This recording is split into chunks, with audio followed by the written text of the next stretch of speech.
not many places in Vietnam are covered in mist as thick as ET. Especially during winter and spring, the entire land seems to sink into a cold, quiet haze. Still, and at times, unforgiving.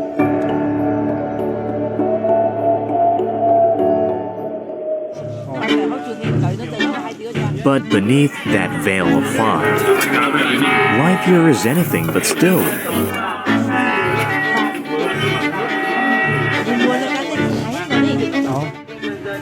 And today, I want to begin from a place that feels familiar, yet truly special.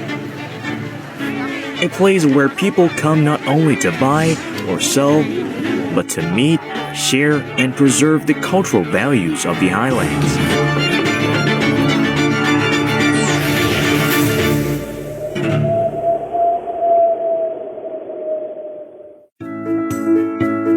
Hello everyone, my name is Trần Nguyễn Phúc Minh, but you can call me Michael. I'm 23 years old and currently based in Ho Chi Minh City. I've spent nearly a decade living and studying in Australia, and I'm now approaching graduation from Swinburne University with a degree in media and communication, majoring in journalism. At the moment, I work as a freelancer for several newspapers. My father is also a journalist, and I'd say he's the one who truly inspired me to pursue this path and a life of travel, chasing new experiences and sharing the stories I encounter along the way. I've also started my own YouTube, Facebook, and Instagram channels to document my journeys, exploring not just Vietnam, but various corners of the globe. In the previous episode of our report, I arrived in ET, where the Hà people have lived for generations inside their unique rammed earth houses. Beneath those walls of earth, stories of identity, resilience, and life in the clouds continue to endure. And today, the journey goes on.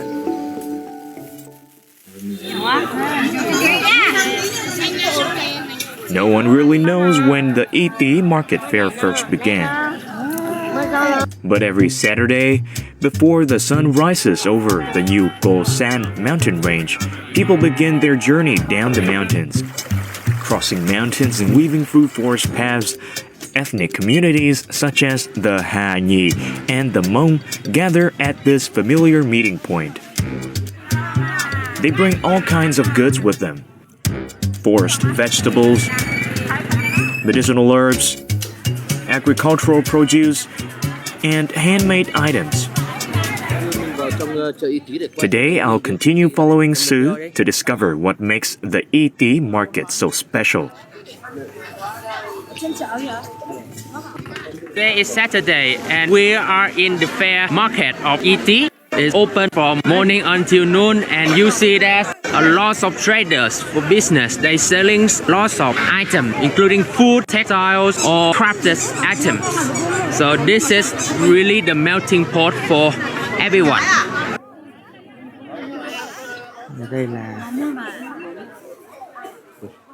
Đây là cây hoa để nhuộm xôi màu vàng của dân tộc Hà Nhì ở trên này.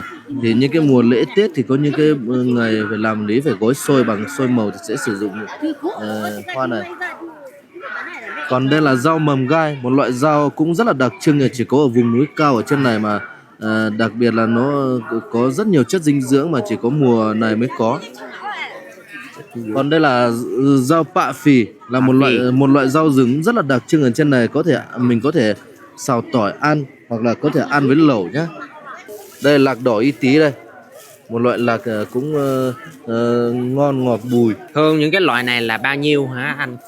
Những cái này là các bà đã gói sẵn, là từng gói một là thành từng cân, là lạc là bán dao động từ 70 đến 80 nghìn một cân. Đây, đậu Hà Lan này.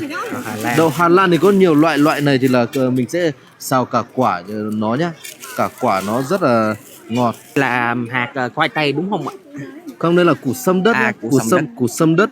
Củ này mình có thể gọt vỏ và ăn bình thường là thả vào lẩu gà nhá. Nó có vị ngọt nhưng mà nó lại không hại cho người gọi là nhiều đường. Các bà có tuổi ở đây mà bán hàng đây thì chủ yếu là nói tiếng dân tộc thôi chứ cũng không biết nói tiếng phổ thông. The goods here are prepared early in the morning and brought from people's homes to the market. Many of the vegetables and the medicinal plants here are things I've never seen before in supermarkets or markets in the city. And they do not need elaborate packaging or shiny labels.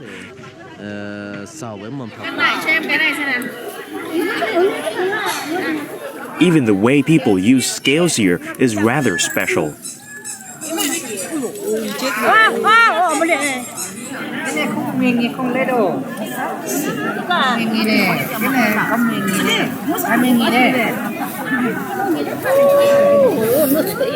The way people bargain is also incredibly quick. After walking around for a while, I realized there's one thing that every highland market simply cannot do without: information. Has your daughter-in-law given birth yet? Not yet. 1 more month to go. My son is on his way back from China now. You'll be holding your grandchild soon. After that, you'll probably have to make the most of every chance to come to the market. Here, people do not just exchange bunches of vegetables or chickens, they also exchange bits of news from one village to another.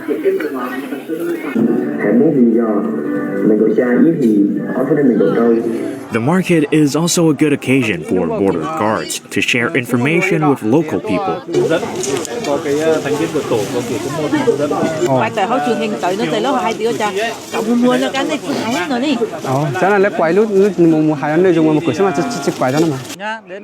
Watching how attentively the villagers listen, I can sense a very special bond between the border guards and the people here, especially among ethnic minority communities. It is also an opportunity for information and important information to reach local people directly through familiar channels.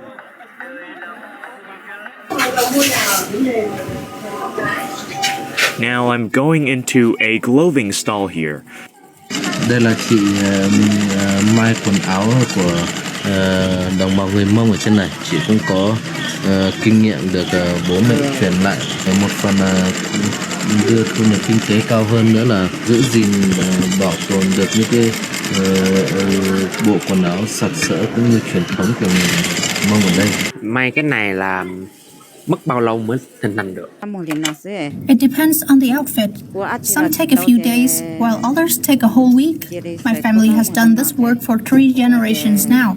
The market fair is when we sell the most. At this market fair, very few people still remain who still sew on site like Miss Ba, especially among the younger generation. Traditional brocade making requires precision, patience, and a great deal of time. Meanwhile, modern life offers easier and faster alternatives that are easier and faster.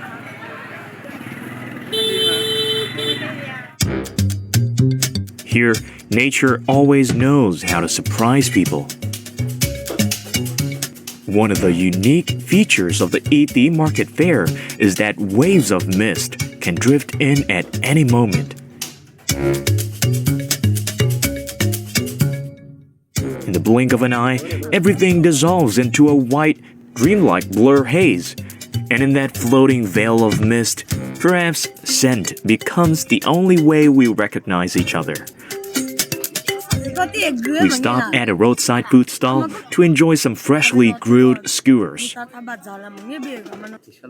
By chance, Sue runs into some friends from his village. And once again, they take the opportunity to exchange news about upcoming activities in the village.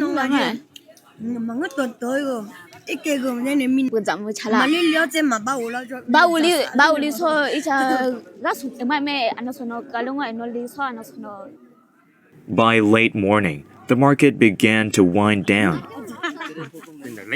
Today I managed to buy a few kilos of yakon root to take home as a gift for my family. The elderly woman who sold it to me was so warm and friendly.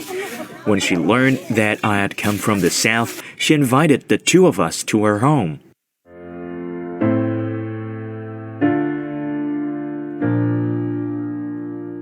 As we chat along the way, I learned that her name is Lee De Ze and that she belongs to the Ha Nhi ethnic group.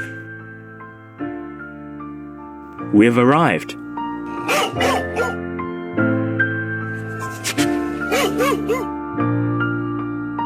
In the warm atmosphere of her earthen-walled house, I have the chance to sit down and talk with Mrs. Ze.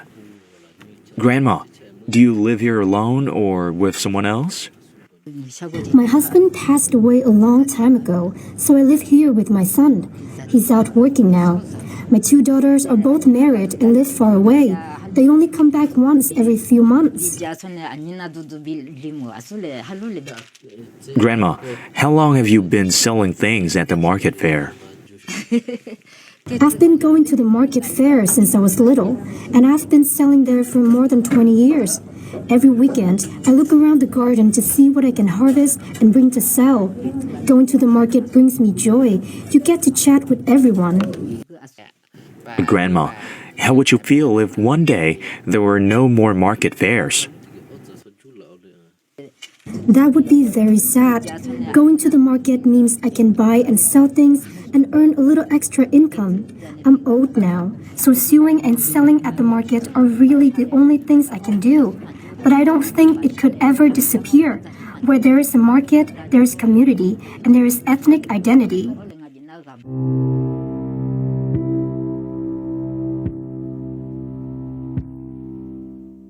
Mrs. Ze's life has been closely bound to farming and this mist-covered land.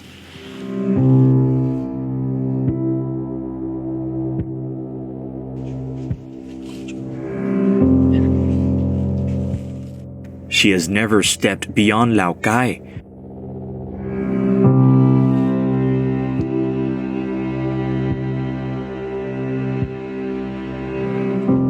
But perhaps these market fairs have become her entire world.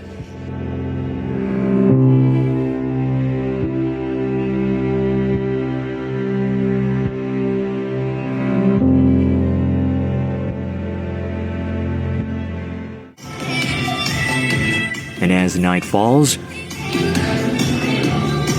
what was once a market in the daytime transforms into something entirely different.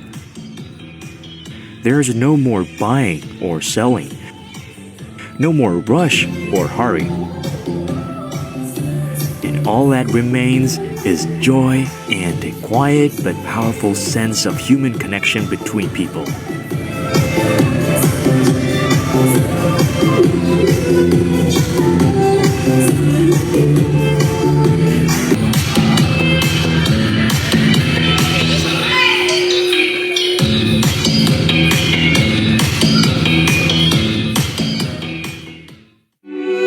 My journey in ET comes to an end here, but the stories of its people, its culture, and this mist-covered land will likely stay with me for a long time.